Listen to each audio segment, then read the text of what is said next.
Hi, welcome to Attainable Green. I'm Jess, and today we're going to be talking about Miltoniopsis.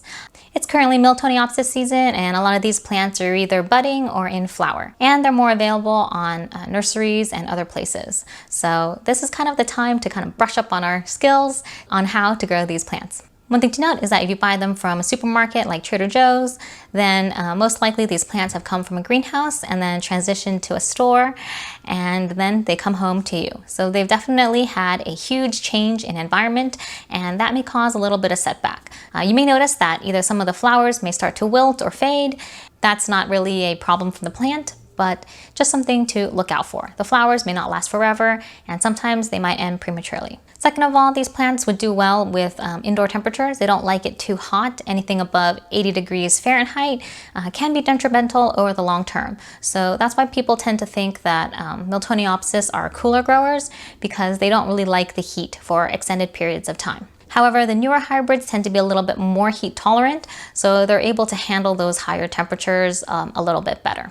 As long as you keep those plants well hydrated, then they definitely will do well. Another thing to note is that sometimes these plants are potted up in kind of a soil type mix, which is usually a pro mix or like a African violet mix. Sometimes they can also be potted in sphagnum moss. Now either way, they hold and retain a lot of water, so it takes a long time for them to dry out. If it takes over a week and a half for the plant to dry out, you may have to add a small heat mat or change up the pot so it allows it to dry out a little bit faster. Although they do love a lot of water and moisture during the growing season, sometimes having too much water can rot the roots. So if you're starting out, it's best to let these plants dry out for at least a day or two before fully watering it again. Another thing to note is that these plants actually can handle a good amount of light. They don't like to be in a very dark corner, but they need a little bit more light than your common phal, but they don't need bright direct light. So anything kind of indirect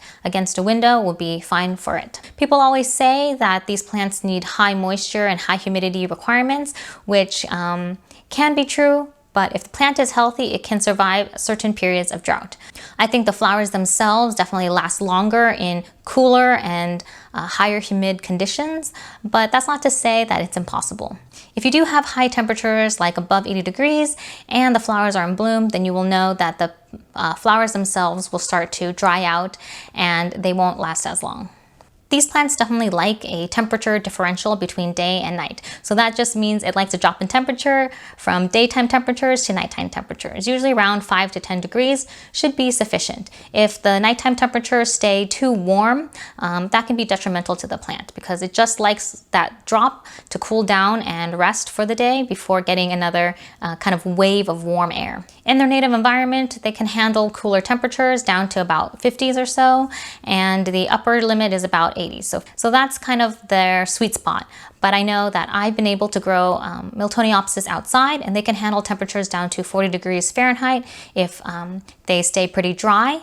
And they can also handle 100-degree days as long as they're kept a little shaded, cooler areas, and a lot of moisture around the root zone. One thing to note is that if you have a no ID plant, always check the root system. Sometimes the root system looks great right when you get it, but depending on your watering practices and your environment, those roots can deteriorate very quickly. And if you are going to repot your plant, make sure you're just very careful because those roots are fairly thin and they break really easily. And once they break, it's very hard for these plants to recover. So if you do repot or you need to uppot, just be gentle, and it's okay if you have some of the older media. For me, sometimes I do an up pot, which basically means I just put it in a pot one size up, and I keep most of the media around the roots. If it's too hard to pick out, I just leave it, and then I put the media of choice that I want around the outside of the root zone, and that way if there's new growths and new roots coming out, they will go into that new media and adapt, and eventually they'll take over and have the root system adapted to the media that you like. And if the old root system does die, then you can just take it out from the center of the plant. I like to slowly change out the media over time so that the plant has less shock and less stress from acclimating to your home environment. If you have a Miltoniopsis from a previous year and you're having trouble getting it to bloom, there are some things to keep in mind and maybe some tricks that you can do to induce it to bloom.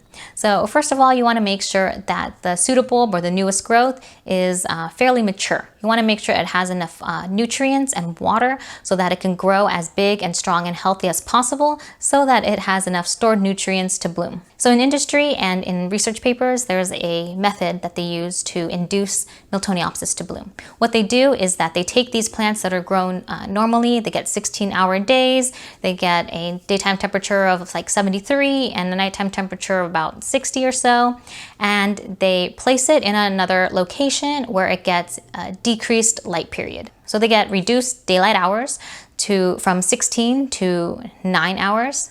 They do that for a period of 4 to 8 weeks, and then afterwards they have a kind of chilling period. And in that chill period, they drop the temperature down about 10 degrees.